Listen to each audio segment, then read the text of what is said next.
14 زيلنا أنا نت زيدولي أزجبر مبر نت زيدولي يكون في زجبر زلوا لو ما بزحت نزيدولي حاتيات كنجبر كلنا مغنياتو أتي لبيس نازل لنا السجا ولا كنت صدق نخنجبر بزح تتقارلنا تقالسنا حاتياتنا يمبارجن بحرن زنبالنا له إذا ما لدقن صدق خنجبر أين خل ما لدقنا يكون بزحية درفتنا حنتو قال أنت يوم تقول حنصبوت قال كقل صوات اليوم نعاخن خقل اسكي قالات سينا يبلو انتاي مالسي أنا يجنك أنا حرح رجزي مالسي نقول كم من نقصي كاب صبوت خي عفنشاخي عينخي معقورتخي قرصخي إذا كله سينا مسك كاوز حلف قالات كيلن قلنا خقانون انتاي يبلو قالات سينا يبلو من قصة عمله بتعوش ترى زلاك على ترى ياخذ قل استخل لعليو زبلنا تبلنا خنقص عين خلنا مخنياتو بقالات كتنقرس لزي تخل اتاني بحقي نخنقص قالات زحاطرنا سماوات منغستيا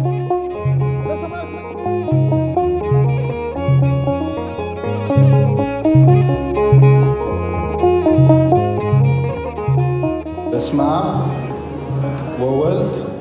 ወመንፈስ ቅዱስ አሃዱ አምላክ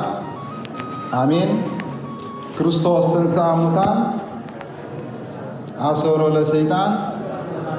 ሰላም ኮነ። እንኳ ናብ በዓል ፍስሓ ወሰላም ናብ በዓል ትንሣኤ ብሰላም ብፍቕሪ ብስኒት ንኹላትና ጽንሐና ዝኸበርኩም ናይ እግዚአብሔር ዒንቲ ኣቦታት ካህናት ናይ ተልእኾ ምስጢር ፈጸምቲ ኣሕዋት ዲያቆናት በ40 ብ80 ውሉድ መንፈስ ቅዱስ ተቐበልኩም ኩላኻትኩም ምእመናን ፍጹም ናይ እግዚአብሔር ሰላምታ ከመይ ቀኒኹም ከመይ ኣለኹም ከመይ ጽኒሕኩም ሓድሽ ሰማይን ሓድሽ ምድርን ረኣኹ ወንጌላዊ ቅዱስ ዮሐንስ ኣብ ራእይ ዮሐንስ ምዕራፍ 21 ፍቕዲ 1 ዝጽሓፎ ኃይለ ቃል እዩ በዚ ቃል እዚ መበገሲ ጌርና ስለታ ሃረሪልና ንጽበያ ሓድሽ ሰማይን ሓድሽ ምድርን እንታይ ትመስል ከም ፍቕሪ ኣምላኽ ክንመሃርና ነቦታትና ምስጢሩን ጥበቡን ገሊጹ ቁኑዕ መንገዲ ዝመርሖም ንዓይና ሃትኩምን እቲ ቁኑዕ ዝኾነ መንገዱ መሪሑ ቃሉ ብግቡእ ንኽንርዳእ ምስትውዓሉን ጥበቡን ይዓድለና ብሓደልና ዶ ራእይ ዮሐንስ ምዕራፍ 21 ካብ ፍቕዲ 1 ክጅምር ከሎ ብድሕሪ እዚ ሓድሽ ሰማይን ምድርን ረኣኹ ከመይ እቲ ቀዳማይ ሰማይ እታ ቀዳማይቲ ምድርን ሓሊፎም እዮም ባሕሪ እውን ደጊምሲ የልቦን እታ ቅድስቲ ከተማ እታ ሓዳሽ ኢየሩሳሌም ንመርዓዊያ ኢላ ከም ዝተሰለመት መርዓት ተዳልያ ካብ ሰማይ ካብ ኣምላኽ ክትወርድ ከላ ረኣኹ ካብቲ ዙፋን ድማ ዓው ዝበለ ድምፂ ደጊም ማሕደር ኣምላኽ ምስ ሰብ ኮነ ምስኣቶም እውን ክነብር እዩ ንሳቶም ህዝቡ ክኾኑ እዮም ኣምላኽ ባዕሉ ምስኣቶም ክነብር ኣምላኾም እውን ክኸውን እዩ ኣምላኽ ከዓ ንብዘሎ ንብዓት ካብ ኣዒንቶም ክደርዝ እዩ እቲ ቀዳማይ ሓሊፉ እዩ ድሕር ደጊም ሞት ኣይክኸውንን እዩ ድሕር ደጊም ሓዘንን ወይ ኣውያት ወይ ፃዕሪ ኣይክኸውንን እዩ ክብል ሰማዕኩ እቲ ኣብ ዙፋን ዝተቐመጠ እነሆ ንኹሉ እሕድሶ ኣለኹ በለ ቀፂሉ ከዓ እዚ ቃል እዚ እሙን እዩ እሙንን ሓቅን እዩ እሞ ፀሓፎ በለኒ ሽዑ ተፈጸመ ኣልፋን ኦሜጋን መጀመርታን መወዳእታን ኣነ ንዝመጽእ ከዓ ካብ ዓይኒ ማይ ህይወት ክሰቲ ብኸምኡ ክህቦየ ይብል ስለ ቃሉ እግዚአብሔር ኣምላኽና ዝኸበረን ዝተመዝገነን ይኹን ሓድሽ ሰማይን እስከንብል ሓድሽ ምድርን ሓድሽ ሰማይን ሓድሽ ምድርን ወንጌላዊ ቅዱስ ዮሐንስ ኩላትና ከም ንፈልጦ ኣብ መጽሓፍ ቅዱስ ፍላይ ኣብ ሓድሽ ኪዳን ድሕሪ ሃዋርያው ቅዱስ ጳውሎስ ብብዝሕ መጽሓፍቲ ካልኣይ ደረጃ ይስራዕ ቅዱስ ጳውሎስ 14 መልእኽታት ይጽሒፉ ወንጌላዊ ቅዱስ ዮሐንስ ከዓ 5 መጽሓፍቲ ይበርክትልና እቲ ሓደ ካብቶም 4 ወንጌላውያን ወንጌላዊ ቅዱስ ዮሐንስ እዩ ቀዳማይ ካልኣይ ሳልሳይ ዮሐንስ እውን ጽሒፍልና ማሕተም ናይ መጽሓፍ ቅዱስ ራእይ ዮሐንስ እዩ ኣብ ሓድሽ ኪዳን ትእንኮ ራእይ ተባሂሉ ዝተጸውዐ ናይ ወንጌላዊ ቅዱስ ዮሐንስ እዩ ሓደ ራእይ ዘሎ ንሱ ከዓ ወንጌላዊ ቅዱስ ዮሐንስ ዝጽሓፎ ራእይ ራእይ ዮሐንስ ኩሉ ግዜ ናይ ዓወት መጽሓፍ ተባሂሉ ይጽዋዕ መጽሓፍ ቅዱስ ክጅምር ከሎ ታሪኹ ብኦሪት ዘፍጥረት ይጅምር ኦሪት ዘፍጥረት ከዓ ምዕራፍ 1 ጀሚሩ ብዛዕባ ስነ ፍጥረት ክሳብ ምዕራፍ 3 ብዛዕባ ስነ ፍጥረት እንዳተናገረ ምስከደ معرف ثلاثة مسبس حوتكات ني آدم يزبسرنا سلازي أريد زفترة بوتكات يجمر رأي يوحنس كأب عوت يدمدم مالتي هيوت كل جزء بمولاد جميرة موت عوتي بموت زخون عوت كأت تدمدم انت في الصامن مالتي سلازي مصحف قدس بموتن بودكات جميرو بعوتن ها بزل عالماوي هيوتن يو زود قدس يوحنس بفلاي رأي يوحنس قلصلو أقلالصا أزيو ركع زخون مستيري كوانجلاويان كصحفتي أزيو ركع صفة الصحفة وانجلاوي قدس يوحنس قدس يوحنس بملؤ ركع زخون سلا ركع زخون سماوات منغستن سلا تركع زخون اغزابيهرن بسفيحن بركعن يصحيفو كاب كلهم حوارات كاب كلهم وانجلاويان مالت اركعوا يصحيفلنا مغنياتو بعدم نوح يصنيحو حاده كالاي دحر ربعت يا وانجلاويان دحر عرد غويتا دحر ارغت ناي غويتا ابتيس عامه مهرتيو صحيفو دحر ثلاثه وانجلاويان صحيفو اتو مقدمو وانجلاويان زترفو ناي غويتا تاريخ مليون اسيحون اركيقون مجمرتا قال نبريلو ناي غويتا مستير سلاسن مستير لدتن اسفيح زمهرنا ابوي برخات مسكولاتنا يكون لما انت بزعبا وانجلاو قدس يهون سايكون نانكن مار مأتوي قربك اذانكم صبيركم كتصلوي لومي كلاتنا هنقوينا نصبيا زلنا بزعبا كزربنا خونا كنسمع ازيا نلبنا اتمقو بيت زل علماوي صفرا بزعبا انا كنزارب زي بيت زي كاب سنتنا هنقو نبلا جينا لدتنا خجمر كله سلازي اذا نسنا فطرت نمهار كلنا اغزابير املاح انمهارو تمرت له حقي اغزار املاح فطر كله بمحساب فطيرو بمزرا فطيرو بمغبار كا فطيرو ازي نعنا بزردعنا منغدي تغليصنا اغزابير فطرታት ዝፈጠረሉ መንገዲ ማንንም ተመራሚሩ በጽሑ ይከልኒ ንሕና ግን በሃማት ኮይና ንኸኝ ተርፍ እግዚአብሔር አምላክ بخمز غير فتير المهيرنا أردينا مالي سلازي سماين مدرن كحلف يوم قبل كله كابي كم زموتين فلتنا بي كم زموتين فلتنا إجزابير ترايز فلت مالي كله حلفي زي حلف نجري لنا بضام درزيا إجزابير عمله فترة فترات عسران كلتم فترات يوم كابضم عسران كلتم فترات زي حلفو ثلاثة فترات تراي وتم قالوا بمولهم يمز حلف تم زي حلف فترات من يوم قداماي شوعة السماوات يحلفون يوم እግዚአብሔር አምላክ በዕለት ሰንበት ፈጠረን ፍጥረታት ሸውዓተ ሰማያት እዮም እዞም ሸውዓተ ሰማያት እቶም ሰለስተ ናይ ስላሴ ዝፋን እዮም ሰማይ ውዱድ መንበረ ጻብኦት ጽርሐ አርያም ንብሎም እዚኦም ስላሴ እግዚአብሔር አምላክ ብኽብሩ ዝነብረለን ቦታ እግዚአብሔር አምላክ ኣብ ኩሉ ሙሉዩ ንኽብሩ መግለጽ ግን ዘን ሰለስተ ሰማያት እዮም ነዘን ሰለስተ ሰማያት ዝከመውን ኪሩቤል ዝበሃሉ መላእክት ኣለዎም ኣርባዕተ ገጻት ዘለዎም ገጽ ሰብ ገጽ ምስሪ ገጽ እንስሳ ገጽ ላሕሚ ኣርባዕተ እንስሳታት ንብሎም መላእክት ኪሩቤል ንዝፋን ናይ ስላሴ ዝስከሙ እዮም እዘን ሰለስተ ኣይሓልፋን እየን እታ ራብዓይቲ ሰማይ ሰማያዊት ኢየሩሳሌም እያ እዛ ንኽንወርሳ ሃረር ንብላ ዘለና እዛ ናትና ቤት ዝኾነት እግዚአብሔር አምላክ ንሕና بدستا خنبر الله زفتر سماياوي يروساليم يا ازاي تحلفنا تنتريفون زلوا ثلاثه ختمات ناي ملائكه ختمان راما ايور ايرر زين كاي حلفانين ملائكتي ناوتهم سفرا سلازخنا بدحري زي حلف ملائكتهم ملائكتوني حلفونيهم اي طفونيهم بدحري زي حلف نفسنا يود سبي نفسنا يود سب كاي تحلفنا كم بحدش تحدثا زل علماوي كينا تنبر أتم كالوت فترات بمولهم يحلفيهم سلام انت يحلفوا مغنياتو أريد فترة معرف ثلاثة فقر عصر شو عتتايب لنا إجزاير أملخنا آدم كروغمون كله مدري بسنك خارجم تتخونيلو مدري بسنك آدم ترقيما إذا زلنا مدري بسنك آدم تايكوينا ترقيما إذا عم مدري زلو بمولو بسنك آدم ترقيمي بمولو يكحلف مالك إذا مدري زي أزلو بومولي كحلف زترف نجار يلن إذا خلنا نريو زلنا نايز عالم زي هابتي إذا خلنا نريو زلنا نايز عالم زي حلف زي مثلنا قوبتات هافتي نبرت بومولو سلطانة كحلفيو زي حلف نجار يلن بومولو بسباسيو زي حلف نجار جن إذن زبلنا ينا مخنياتو كافتي ركيق زخونه ملكوتنا እግዚአብሔር አምላክ ስለዝተቀደሐ ማለት ስለዚህ ኩሉ ሓልፍ ይኻበልና ዘይሓልፍ ግን እዞም ነገራት እዮም ስለምንታይ ምክንያቱ ጽባሕ ንግሆ ምስቲ ዘይሓልፍ ዝኮነ እግዚአብሔር ሙስኡ ንዘለዓለም ዝነብሩ ስለዝኾነ ሓድሽ ሰማይን ሓድሽ ምድርን ይብል ነገር ግን ሙስኡ ክንነብር ከለና በዚ ድኹም ዝኮነ ስጋና ይኮንና እንነብር በዚ ሓጢያት ሳምዖ ስጋ ይኮንና እንነብር በዚ ሎሚ ምስጠመ ሎሚ ፀጊቡ ፀኒሑ ዝጠሚ ንጎ ተሓጊሱ ምሸት ዝጉሂ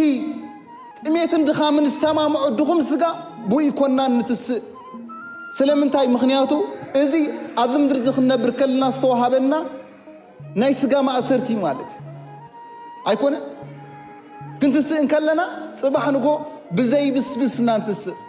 ወንጌላዊ ማቴዎስ ምዕራፍ 9:17 እንታይ ኢሉ ሓድሽ ወይኒ ኣብ ኣረጊት ኣሕርብቲ ዘዕርቆ መን እዩ ሓድሽ ወይኒ ኣብ ሓድሽ ኣሕርብቲ ወይ ከዓ መቐመጢ እዩ ዝቕመጥ ወይ ከዓ ዝዕቆር ዳ እምበር ኣብ ኣረጊት ዘዕቆሮ የለን ኢሉ ስለዚ ንሕና ከዓ ጽባሕ ንጎ እንትስእ በዚ ድኹምን በዚ ሞት ሰማምዖ ስጋ ዘይኮና ብዘይ ሞት ብዘይ ሰማምዖ ጽባሕ ንጎ በአዝዩ በትክቡር ዝኮነ ስጋና ብኡና እንትስእ ማለት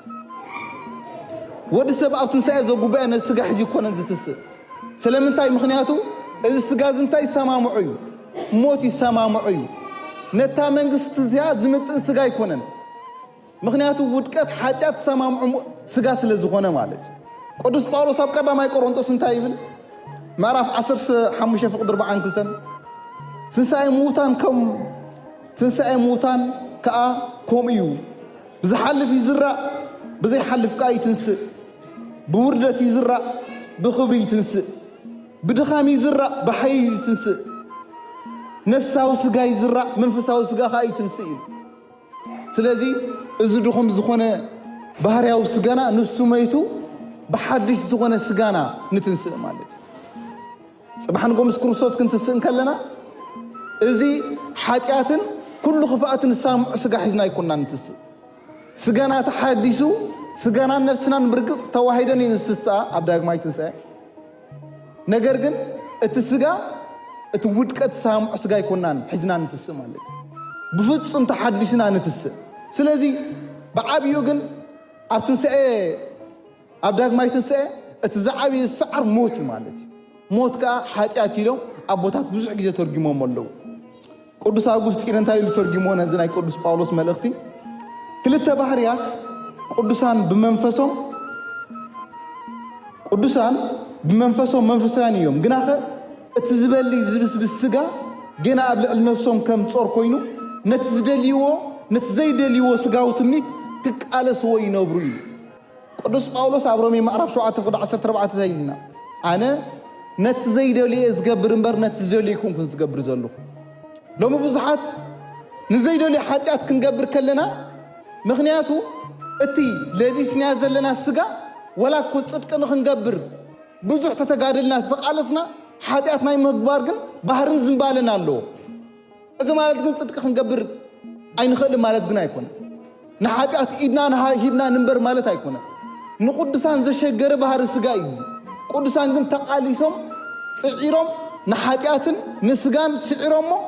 ኣብ ሕቑፉ ኣምላኾም ተቐሚጦም እዮም ስለዚ እንዳተቃለሱ እዮም ዝነብሩ ቅዱሳን ጽባሕ ንግሆ ግን እዚ ቃልሲ እዚ የለን ማለት እዩ ጽባሕ ንግሆ ምስ ክርስቶስ ምስ ተሳእና እዚ ድኹም ዝኮነ ስጋና ከምኡ ኣይ ክሰማምዖን እዩ ማለት እዩ ኣብ መንግስቲ ኣምላኽ ግን እዚ ኩሉ የለን ማለት እዩ እዚ ኩሉ ናይ ስጋ ድኻም ብምንም ተኣምር የለን ማለት እዩ ስለዚ እዚ ካበልና ብዛዕባ ጣዕም መንግስቲ ሰማያት ንእሽተይ ክንብል መንግስቲ ሰማያት ከመይ ንሓስባ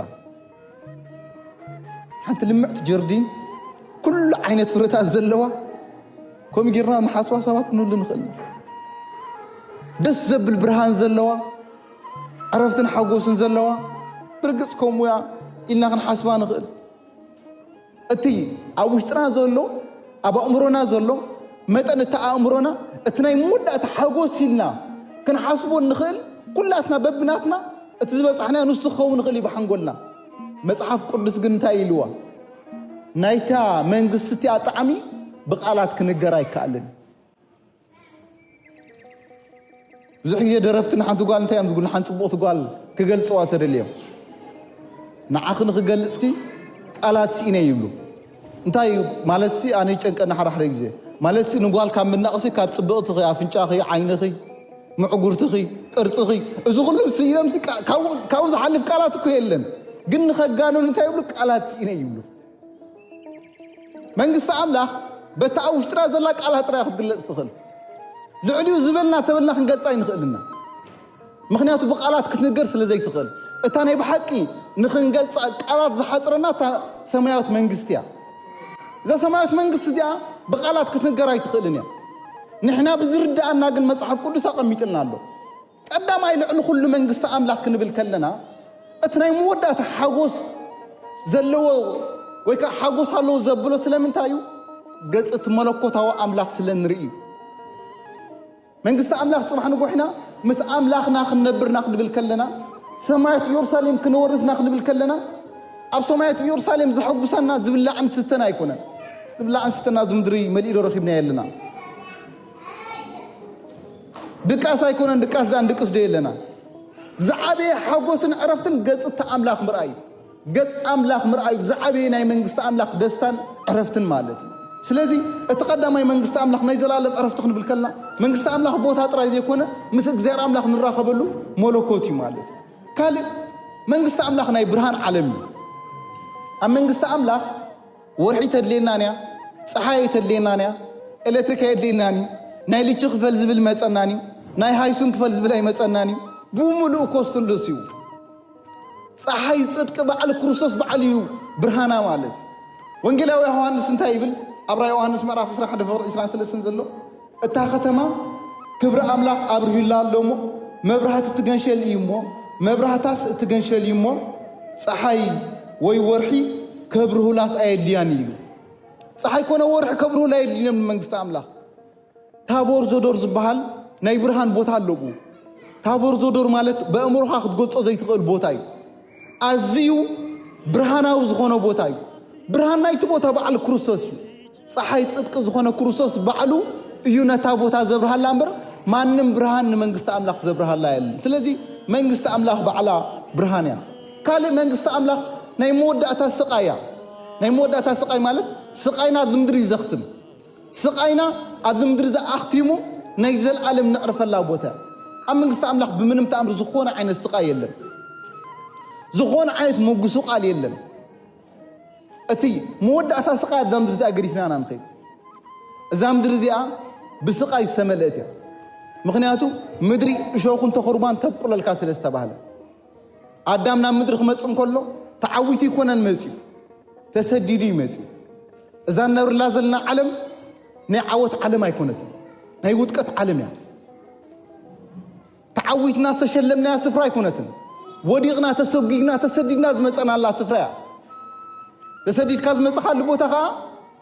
ነቲ ናይቲ ቦታ ባህርን ጠባይን ተሰማሚዕካ ክትነብር መቸም ኣብ ስደት ከም ጌርካ ከም ዝንበር ንዓኹም መንገራ የድልየኩምን ኤርትራ ብዛዕባ ስደት መንገራ የድልየኒ ክንደይ ሃገር ተሰዲዱ ተሳሚዑ ዝነብር ዛዕባ ሽግር የብልና ምድሪ ኸም እያ ተሰዲድና ዝመፀነላ ቦታ ዳ እምበር ናይ ዓወትና ቦታ ኣይኮነትን ናይ ዓወትና ቦታ ሰማያዊት ኢየሩሳሌም ናይዚኣ ምድሪ እዚኣ ዘሎ ብምሉኡ ሓዘን ዝውዳእ ኣብዛ ምድሪ እዚኣ እዩ ስለዚ ተሰዲዱ ዝመፀ ሰብ ብዙሕ ነገር ከጋጥሞ ባህርያዊ እዩ ኣብ ስደት ክትመፅእ ከለኻስ ብዙሕ ነገር ከጋጥመካ ኣብ ሓንጎልካ ቀዲፅካ ኢኻ ትመፅእ ብተመሳሳሊ ኣብዚ ምድሪ እዚ ዘጓንፈና ኩሉ ሓዘንካ ባህርያዊ እዩ ፍሉይ ሓዘን ኣየጋጠመና ብኩላትና ዝኾነ ዓይነት ሓዘን ዝኾነ ዓይነት ሽግር ተጋጢመና ኣብ ምድርኻ ትነብር ዘለኻ ባህርያዊ ነገር እዩ ንኻልእ ሰብ ዘየጋጠመ ይኮነን በፂሒካ በቃ ዓቕሊ ጌርካ ከም ዝፍታሕ ፈትሒካ ሂወትካ ቀፅል ሓዘንን ሞትን ንብዓትን ዘይብላ ግን ሰማያዊት ኢየሩሳሌም እያ ራእይ ዮሐንስ ምዕራፍ 21:4 እንታይ ይብል ኣምላኽ ከዓ እስከ ንበል ብድሕሪት ዘለኹም ኣምላኽ ከዓ ንብዘሎ ንብዓቶም ክደርዞ እዩ ደጊም ሞት ሓዘን ኣይክኸውንን እዩ ብዘሎ ንብዓትና መድኃኒ ዓለም ኢየሱስ ክርስቶስ ብኩላትና ይሓብሰልና ሓቂ ይድረዘልና ስለዚ ደጊም ሞትን ሓዘን ኣይከውን ይፍታ መንግስቲ ኣምላኽ ኣብዛ ምድሪ እዚኣ እንከልና ግን ብዙሕ ናይ ስቃይ መኣዲ ኣሎ እዩ ባህርያዊ ነገር እዩ ስለዚ ነዚ ክንስዕሮ እዩ ዝግባአና እቲ ናይ መወዳእታ ዝሰዓድ ፀላኡን ሞት ኢልዎ ቅዱስ ጳውሎስ ስለዚህ እቲ ናይ መወዳእታ ዝሰዓር ጸላኢና ሞት እዩ ሞት ምስተሰዓረ ብድሕሪኡ ዓወት እዩ ዘሎ ከም ክርስቲያን መጠን ንክርስቲያን ሞት ዓወት እዩ ወላኮ ንኽንበኪ ንቡር ተኾነ እቲ ካባና ዝተፈለየ ሰብ ክንበኽየሉ ንቡር ተኾነ ነገር ግን ንሱ ናብ ሕቑፉ ኣምላኽ እዩ ኸይዱ ዘሎ ማለት እዩ ስለዚ ሞት ንክርስቲያን ዓወት እዩ ቀዳማይ ብርሃን ኢልና ካልኣይ ሓዘን ዘብቅዓሉ ስፍራ እዩ ሳልሳይ ናይ ምስጋና ስፍራ እዩ መንግስቲ ኣምላኽ ናይ ምስጋና ስፍራ እዩ ብጀካ ምስጋን ካልእ ስራሕ ይብልካ እቲ ምስጋንካ ዘሰልችው ምስጋን ኣይኮነን ምክንያቱ እዚ ለቢስናዮ ዘለና ስጋ ሽዑ ስለ ዘይኮነ ዝተሓደሰ ስጋ ስለ ዝኾነ ዘለና ዝደክም ስጋ ኣይኮነን ዘለና ሎሚ ዘን ናይ ቅዳሴ ሰዓት ማዓስዮን ዝጉዳይ ኢሉ ክንደይ ዘዕለብጥ ሰብ ኣሎ ኮይ ኣብ ገዝኡ ተገዲፎ ዝመፅዕ ዮ ገዛ ንኽፍፅም ማዓስዮም ዝውዱ ዘማቕሽቲ ገዛና ክንከይ ዝብል ሰብ ብዙሕ ኣሎ ከይዱ ቡን ክሰት እኮ ይኻል ሓንቲ ይገብርኒ እኮ ከድካ ገዛታ ክትገብር ቡን ኢኻ ክሰት ተኸፊልካ ወይ ከዓ ፊልም ኢኻ ክትርኢ ኣብ ሰማያት መንግስቲ ኣምላኽ ግን ከምኡ የለን ምክንያቱ ከምኡ ዘብለና ዘሎ ዝድኹም ስጋና እዩ ኣብ መንግስቲ ኣምላኽ ግን ከምኡ የለን ኣብ ማቴዎስ ወንጌል ስዱቃውያን ዝበሃሉ ዓሌት ነይሮም እሱ ቶማስ ከዓ ሓደ ካብኣቶም እዩ ነይሩ ንጎይታ መፂኦም ሓቲቶሞ እዞም ስዱቃውያን ዝበሃሉ ትንሳኤ ሙታን ዝኣምኑ እዮም ነይሮም ቶማስ ሓደ ካብኣቶም ነይሩ ኣብ ዝሓለፈ ኣብ ዳግማይ ትንሳኤ ብሰፊሕ ኣቦታት ምሂሮምና ነይሮም ኣብ ዳግማይ ትንሳኤ ቶማስ ዝተጠራጠረ ዝዓብየሉ ሕብረተሰብ ዳግማይ ምትንሳእ የለን ኢሉ ይኣምን ስለ ዝነበረ እዩ ስዱቃውያን መፂኦም ንጎይታ ታይሎም ሓይቶሞ ሓንቲ ሰበይቲ ነይራ ሰብኣያ መይትዋ ኣብ ክንዲ ሰብኣያ ከዓ ሓዊ ወሪስዋ እቲ ሓዊ ከዓ መይቱ ከምኡ እንዳበለ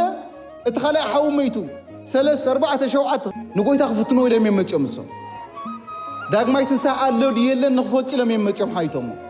ጎይታ ግን እንታይ ኢልዎም መፅሓፍቲ ሰኣን ምርማርኩም ትጠፍኡን ትዕሽውን ኣለኹም ኣብ መንግስቲ ኣምላኽሲ ከም መላእኽቲ እምበር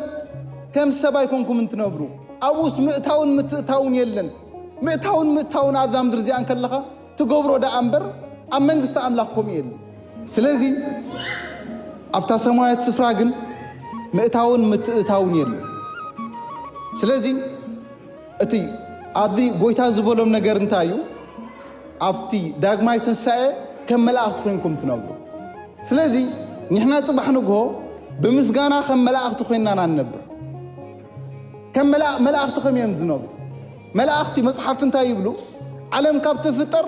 ክሳብ ሎሚ ንመላእኽቲ ንእግዚኣብሔር እኳ እንተኣመስገኑ ነገር ግን ከምዛ ዝሓለፈት ሓንቲ ሰከንድ ሓንቲ ደቂቕ ኮይና ኣይትስምዖምን እያ ይብሉ ስለምንታይ ምክንያቱ ገፅቲ መለኮታዊ ዝኾነ ብርሃን ናይ ኣምላኾም እንዳመስገኑ ስለ ዝነብሩ ካብኡ ዝዓቢ ዕረፍትን ካብኡ ዝዓቢ ንቕሓትን ስለ ዘየለ ማለት ንመላእኽቲ ስርሖም ምስጋና እዩ ዕረፍቶም ከዓ ምስጋና እዩ ማለት ስለዚ ኣብ መንግስቲ ኣምላኽ ምስ መላእኽቲ እንታይ ኮይንና ንነብር ኣዝና ከም መላእኽቲ ኮይንና ንኣምላኽና እንዳመስገናና ንነብር ስለዚ መንግስቲ ኣምላኽ ጣዕማ ብውሑድ ካብ ብዙሕ ብውሑድ ነዚ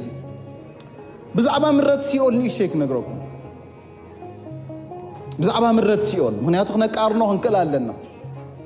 ምረት ሲኦል መፅሓፍ ቅዱስ እንታይ ይብሎ ዝዓበየ ናይ ሲኦል ስቅያት እቲ ምሕርቃም ኣስናን ኣዝዩ ምፅልማቱ ኣዝዩ ዝኸፍአ ስቃይ ዘለዎ ቦታ ንሱ ጥራይ ኣይኮነን እቲ ዝኸፍአ ስቃዩ ዝኸፍአ ስቃዩ ሲኦል ንእግዚኣብሔር ኣምላኽ ብመለኮቱ ዘይምርኣዩ ንእግዚኣብሔር ኣምላኽ ዘይምርኣዩ ምክንያቱ ኣብ ሲኦል እግዚኣብሔር ኣምላኽ ክትሪኦ ትኽእል ኢኻ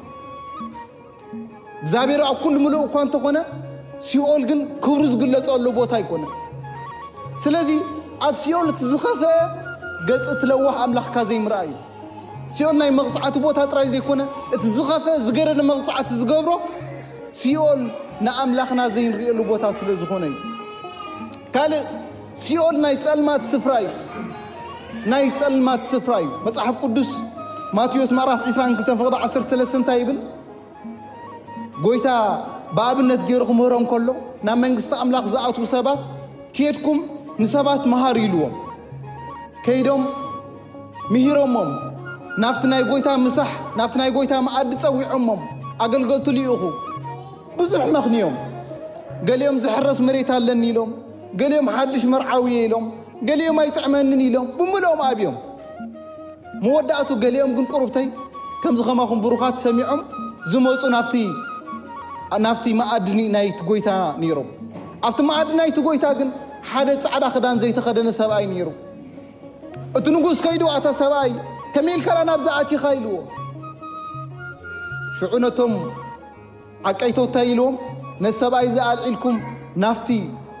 تسلمت دربي ويلو علم كا نافت محرق أماسنا نافت تسلمت دربي ويلو لكاونت نزخ ترجمون كله